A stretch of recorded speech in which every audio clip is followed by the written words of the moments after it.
I am Groot. I am Groot. I am Groot. I am Groot.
I am Groot. I am Groot.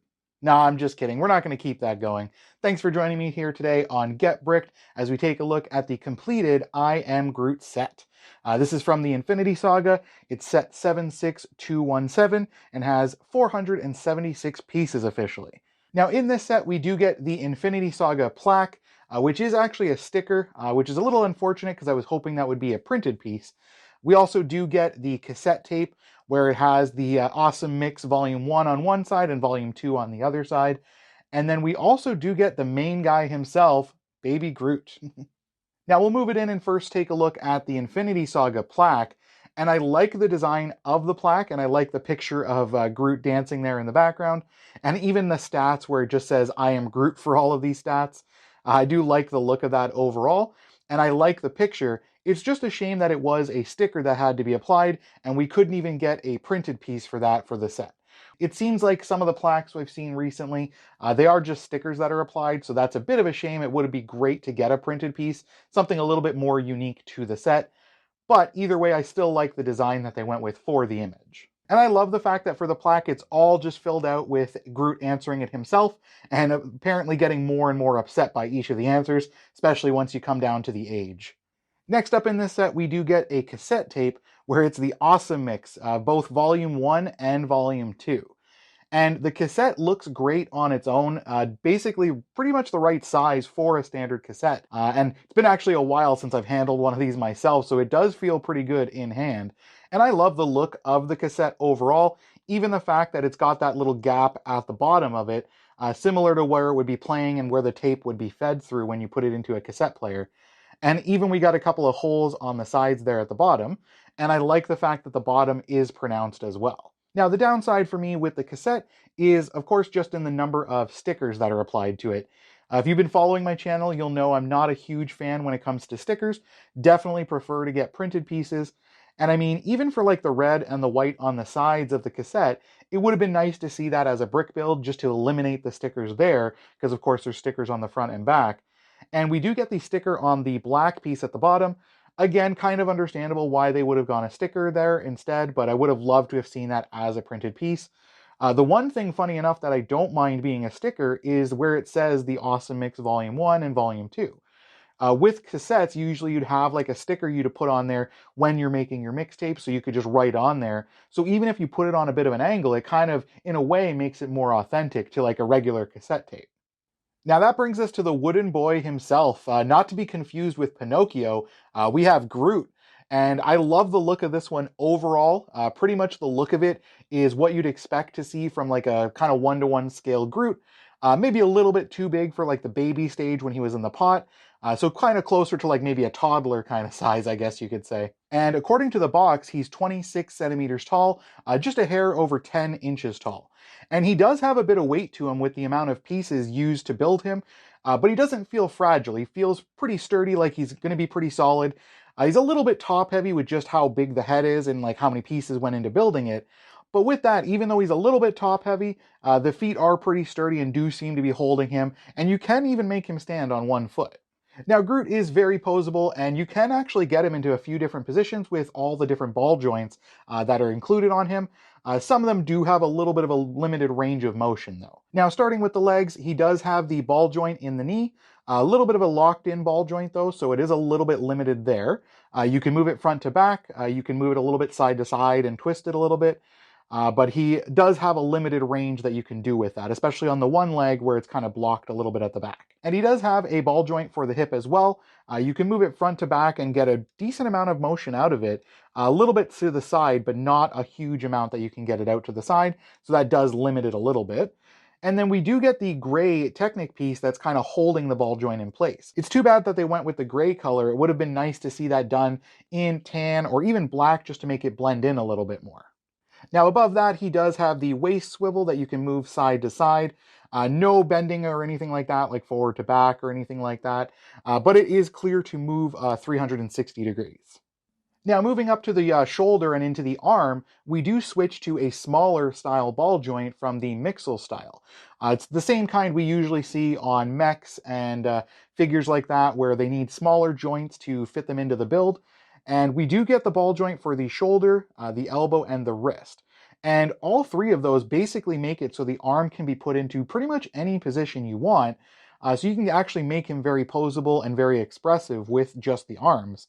And then moving down to the hands, we do get the fingers there, the individual fingers. Same thing we've seen for other mech figures and builds that we've done before. But the interesting change is the thumb, where it actually has that piece that's incorporated in there. I've called it before kind of like a frying pan piece, and it actually makes it so that the thumb can move forward and back. So it gives it a little bit more range of motion, probably opens up his grip so he can actually grab things a little bit better as well. And finally, moving up to the head, we do get the ball joint in the neck, but it is a little bit limited when the head is pushed all the way down. We can move it like front to back a little bit and side to side, and you can kind of twist it a little bit, but if you have the head fully pushed down, it does limit the range of motion. Now, there is like a peg feeding up into the head that's kind of holding it in place, so you can actually lift the head just a little bit, and you can open up some more range of motion to it and give it more of an expression. So I like to pull it up just a little bit so you can get a little bit more range of motion out of it. Bear in mind, though, that does make it a little bit less sturdy because it's not supported as well. And it does have the pieces at the back to fill in the back of the neck, which is a nice touch and was actually something that I was a little disappointed in seeing on the Iron Man scale figure that we did from the Infinity Saga. The neck was just very, very much an open space. It wasn't really filled in, so it did leave a little bit of gap there in the neck. But it looks like with him, they've resolved that a little bit by just adding that piece that kind of feeds up and kind of tucks in there under the head. Now with the head, we do get the only printed pieces for the set where we have the printed eyes. And I'm very happy that those were printed pieces. That way we don't have to worry about trying to apply stickers and messing them up and making the eyes look weird. So I'm very happy that we got those as printed pieces. Now, because of the way that the build is done, the eyes can move a little bit out to the side and back in. Looks a little bit odd though when you push both of the eyes out, so I just like to kind of leave them in place. And I like the look of the top of the head where we have the light brown or tan filling it in, so it's got actually like the top of his actual head, and it definitely hides some of the other colored bricks that are used in the build in there. One thing that I was actually a little bit disappointed with this set is the mouth actually doesn't move when the head is locked down and like pushed down all the way. The mouth is kind of just static and like stays in place because of the way that it was built, with the fact that it's like the jaw that's just locked in place to kind of give it that smile. But I did find that if you lifted the head, not only do you unlock the ability to give it a bit more of a range of motion, but you can also start using the mouth a little bit more, and you can actually have him open his mouth a little bit more. Now, looking at the whole figure, you'll see that I did apply the stickers, of course. Normally, I don't like to apply stickers, and I usually avoid it, unless it's certain figures or certain looks can kind of benefit from the stickers. With Groot, I'm probably just going to keep him together as the figure itself. My girlfriend's actually claimed that he's going to live in our living room, so in that case, I figured why not apply the stickers so we can get the full look of the figure, especially since it adds like the branch kind of look to him. And funny enough, I'm actually surprised we didn't get more stickers for that kind of branch kind of effect for him. I know we did get a lot of stickers with this set, but I figured with just how many open spaces, even on the head and like all the panel pieces we get, I'm surprised there wasn't actually more. But even without the additional stickers, the figure altogether looks really good, and the stickers are spaced out enough that you can still get the detail, but without having to apply stickers for the whole time. And I love those stickers on the chest because they actually do tie in together. They actually feed into one another, so if you put them on there correctly, it kind of blends it together and makes it look good overall. Now, as I mentioned before, he is rather posable, so we can actually get him into a few different positions, so we'll show off a few of those now. Now, there are a couple other additional features to talk about with Groot. We've got a couple of brown and green pieces mixed in, where we've got like the brown whips to signify vines on the leg and on the arm, adding a little bit of a different color to the figure, but the brown does match the brown on the stickers, and the green for the leaves, it's kind of like an olive green, but it does match the kind of coloring we have for the stickers as well. So it does still blend it together and make it very, very combined and cohesive as a set. And we do get a couple of different branches growing off of him at various points. We've also got the leaves kind of growing off of the legs and arms, as well as on the head as well. So it does bring it together and makes it more look like he's kind of like a living creature. Now, altogether, there's not too many downsides, I would say, with the figure, other than, of course, like I talked about, the stickers, having to apply so many of them. But the only other downside I find is that because they're trying to give us so much articulation and range of motion with the joints, some of them do suffer a little bit. Mainly for me, it's in the way that the legs were done, where the knees themselves could have benefited from a slightly different build design, just covering up the knee joint a little bit more. Because of course, with the figure in the movies, he doesn't really have knee joints per se. They're definitely just blended in to like look like stumps. So that's a little bit of a design change that could have been made to kind of fill that in a little bit more. And with the hips, I like that we have them kind of spaced out a little bit so we can get more motion with it. But it just, because of the way they're done up with the Technic pin and the fact that they have the extra gray piece on the side there, it would have been nice to see that kind of covered up a bit more, especially if they're not going to give us the range of motion to like bend the legs out and give them the option of doing the splits. If they're not going to give us that feature, it would have been nice to see that covered up a bit more. Now, the arms, you don't notice it as much, and I like the fact that on the one shoulder they have the leaf kind of covering it, so that actually is a nice little touch. Unfortunately, though, they only did that on the one arm because they wanted to give the other arm the ability of having the vine growing on it.